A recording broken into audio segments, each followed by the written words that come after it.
नमस्कार दोस्तों। नौ बिहान में एक बार फिर आपका स्वागत है। मैं हूं आलोक। दोस्तों, इस खास कार्यक्रम में हम एक बार फिर अपने दर्शकों के सामने मौजूद हैं और हमारे साथ एक नई मेहमान डॉली जी हैं। डॉली जी फिलहाल तो बिहार से आई हैं, रहने वाली मेरठ की हैं और बिहार में ये सरपंच हैं। सरपंच साहिबा का स्वागत है। शुक्रिया आलोक जी। डॉली जी, थोड़ा सा अपने सफर के बारे में हमें बताएं कि कैसे आपकी शुरुआत हुई, आप सरपंच कैसे बने। तो मुख्यतः जैसे आपने बोला, मैं मेरठ उत्तर प्रदेश से हूँ और मेरी पढ़ाई MBA इंटरनेशनल बिजनेस में हुई है सिम्बायोसिस यूनिवर्सिटी से। लगभग 11-12 साल का कॉरपोरेट वर्ल्ड का एक्सपीरियंस है। अलग अलग MNCs में मैंने काम किया है।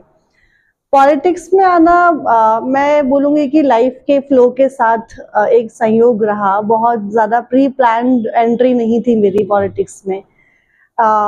मुझसे पहले मेरी जो mother in law late Neelam Devi थी, वो सरपंच थी हमारी पंचायत शादीपुर में, जो बिहार में गया जिले के मानपुर प्रखंड में है। और उनका मिड टर्म देहांत हो गया था, तो ये डिसाइड किया मैंने कि मैं अब बड़ा मोनोटोनस लाइफ हो रही थी। जाओ ऑफिस में बैठो और वापसी आ जाओ, कुछ रोमांच नहीं था। तो ये मैंने फिर डिसाइड किया कि मैं पंचायत स्तर का चुनाव लड़ती हूँ, सरपंच का। और फिर चुनाव लड़ा, मेरा मिड बाई इलेक्शन था और संयोगवश ऊपर वाले की दुआ से मैं जीत भी गई। और ये मेरा वर्तमान में दूसरा कार्यकाल चल रहा है। और इस बार काफी अच्छे, पहला जो मेरा मार्जिन था लगभग 105-106 वोट से मैं जीती थी। इस बार लगभग 1500-1600 का मेरा मार्जिन ही है। तो काफी अच्छा अनुभव है अब तक का। मतलब शहर से गांव आने का ट्रांजिशन, यूपी से बिहार आने का ट्रांजिशन, कल्चर डिफरेंस, बोली डिफरेंस, तो बहुत अच्छा और हमारे देश की विविधता को जानने का एक अवसर भी है।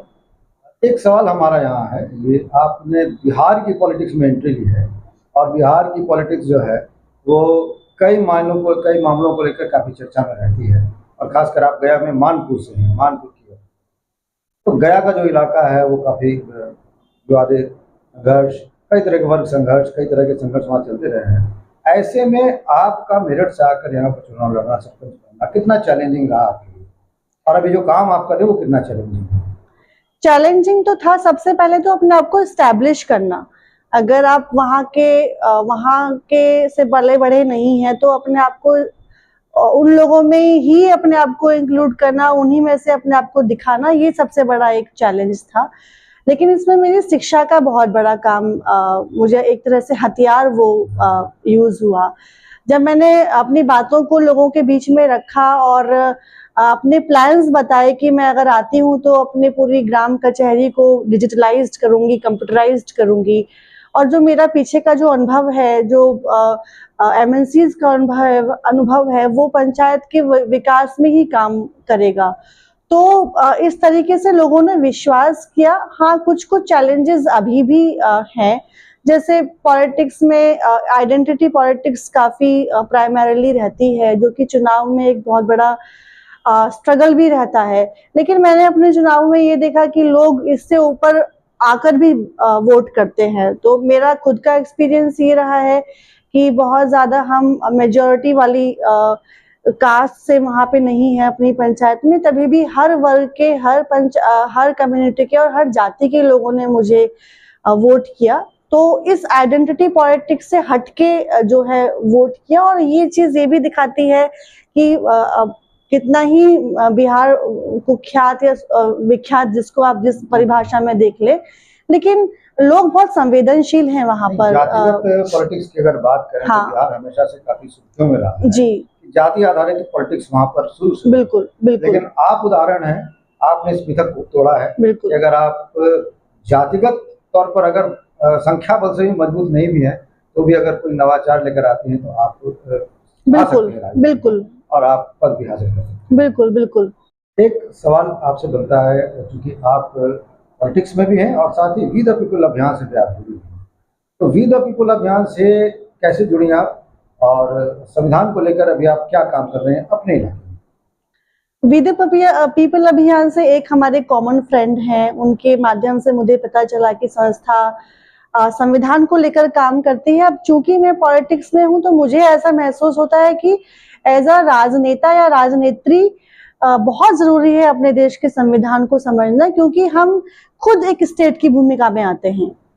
हम एक पब्लिक अपियरिंग पर्सनालिटी होते हैं। तो जब तक हम अपने देश के मूलभूत नियमों को और सिद्धांतों को नहीं समझेंगे, तब तक हम उस पद के साथ और जिम्मेदारी के साथ शायद न्याय न कर पाए।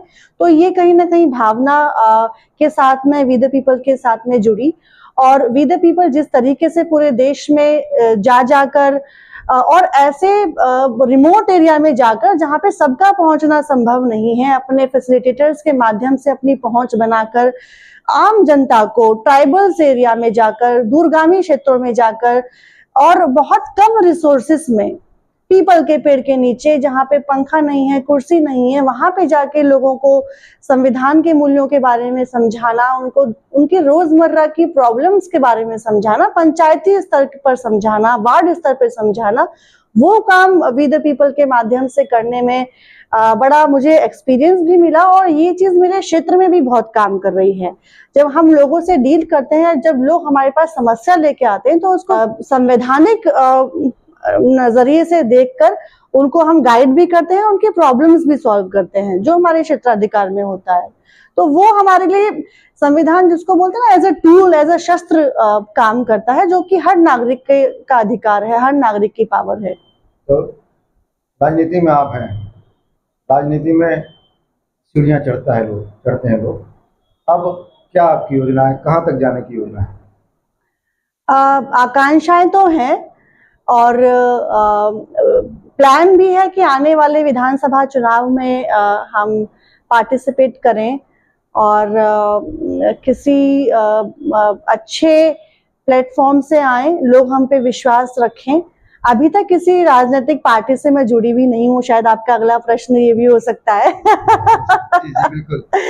तो बस लोगों का विश्वास है अभी मेरे क्षेत्र में, और वो बहुत सोच समझ के और स्ट्रेटेजीज बना के हमको आना होगा, क्योंकि बहुत आसान भी नहीं है चुनावों को लड़ना और जीतना, जहाँ पे अलग अलग आइडेंटिटी पॉलिटिक्स अभी भी बहुत ज्यादा प्रभावशाली हैं। और इस तरह जब बढ़ता है तो वो चुनावी जटिलताएं भी बढ़ती हैं।